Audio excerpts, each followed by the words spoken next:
I said, you know what, Craig? I bet today City do get punished will be when Liverpool aren't challenging anymore. I get it's a complex situation, Mutz, for the Premier League. And I do get that it's a very difficult investigation with a lot of problems in place and a lot of forensic accounting involved and a lot of other bits and pieces. So I get it. I've somewhat got sympathy for the Premier League in that regard, with what they're up against, with the money that's going to be put behind the defence of Manchester City and all this stuff. But what I can't get my head around is that they don't think this looks bad for the league in general, regardless of the outcome.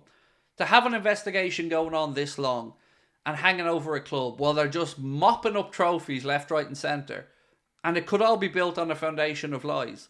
I don't get how they think that's good for the league. The uncertainty of it. It looks like there's one rule for one set of clubs and another rule for another.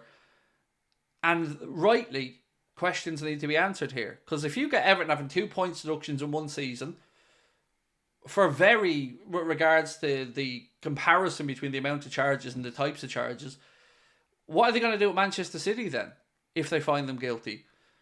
And what happens to the whole Jurgen Klopp era, as an example, for us as fans, where we've had this once-in-a-generation manager and potentially been, not just us, but I only look at this from a Liverpool perspective, of course. We could be shafted in the time where we have a once-in-a-lifetime manager, and that whole period could have been destroyed by a football club that have not played by the same rules as everybody else and have had unprecedented success. That, to me, feels like the biggest case of cheating ever in sport, potentially, if it's proven. And the longer it goes on, the more people are desensitized to the situation and start to say to themselves, they're going to get away with it. Of course they're going to get away with it.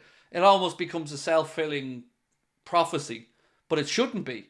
Everybody, every set of fans, every football club's owners, everybody should be glaring at this situation and said, this needs to be resolved.